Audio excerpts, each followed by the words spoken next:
Hi, Grandma here, and I'm reading The Light at Tern Rock. As it turns out, the light is a lighthouse, and Tern Rock is a rock that's like a little island off the coast of Nova Scotia, and terns are a kind of bird. Um, she mentions in the book that there are terns and gulls. So it's some kind of a seabird. And we're reading the third chapter, which is Doldrums. Now, if you don't know what doldrums are, it's kind of a time of inactivity where nothing's happening and boredom kind of sets in. December 15th was upon them before they had time to be weary of their bargain. It dawned clear and fine. And another reminder is that they were supposed to only do this for 2 weeks. And they were giving the lightkeeper a break, and then he is supposed to bring a boat out to them to take them back to the mainland. "The keeper will be sure to come today. The sea's as smooth as anything," Ronnie said at breakfast. "It's been fun, but I'll be glad to be at home." "Yes, thank goodness it's a fine day," Aunt Martha agreed. "We'll pack our belongings early. The minute we get the lantern cleaned and our chores done, we must leave everything as neat as a ship's cabin. Like as not, the boat won't wait 5 minutes, so we best be ready." The fine, clear day wore on. Lessons were put aside, and Ronnie and Aunt Martha took turns keeping a lookout toward the mainland through the keeper's glass. But no little boat marred the green surface of the open sea. At supper time, Aunt Martha found Ronnie crouched in the deep window seat of one of the tower's upper windows, the glass still clutched in his tired hands. And we have a picture of this, of Ronnie holding the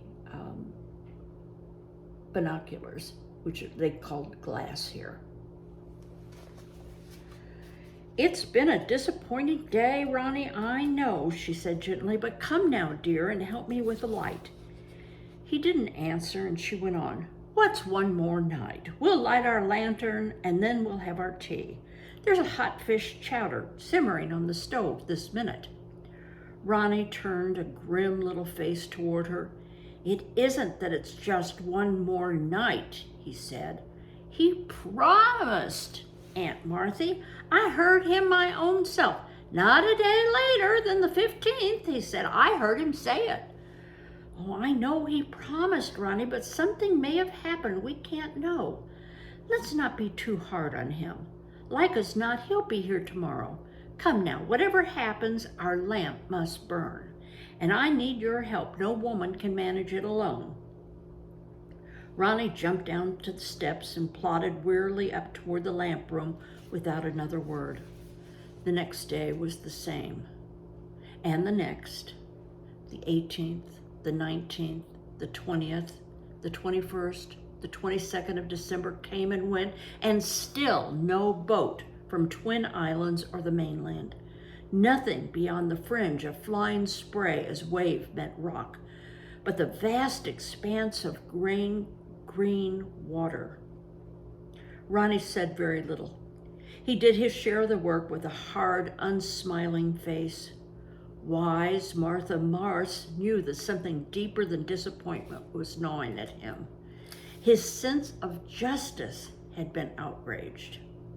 Byron Flagg hadn't played fair, but wisely, too, she waited for him to speak. It came one night as they were doing up their dishes after tea. Ronnie flung down his towel and burst out, "Aunt Marthy, isn't a broken promise the wickedest thing on earth?" Martha Morse took her hands out of the water and gave the question her full attention. "I don't believe so," she said gravely at last. "It seems to me I can think of wickeder things. I guess cruelty, hurting anything little or defenseless, is my idea of the worst kind of wickedness. Still, I can remember when I'd have agreed with you," she added honestly. "But you get used to broken promises, Ronnie. Broken promises, along with good intentions that have gone wrong, just litter the highway all through your life. They're nothing to bother about much unless they're your own. But they're mean," Ronnie. A man who breaks a promise has a weak place in his net. Sometimes he'll get by with it, but sometimes he'll lose the catch of a lifetime. But we've got to remember one thing before we dare to judge Byron Flagg or anyone else. We've got to know why he broke his promise. Maybe he had a good reason. Ronnie showed no interest in Byron Flagg's reason, but he said fiercely as he picked up his towel again, "I'll never break a promise as long as I live." Martha Morse made no comment, but she thought to herself, if he can live up to that, he'll be in debt to Byron Flagg.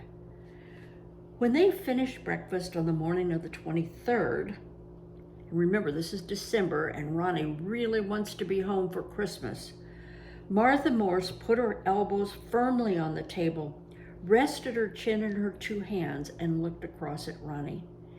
His face was serene, and her keen gray eyes were almost smiling.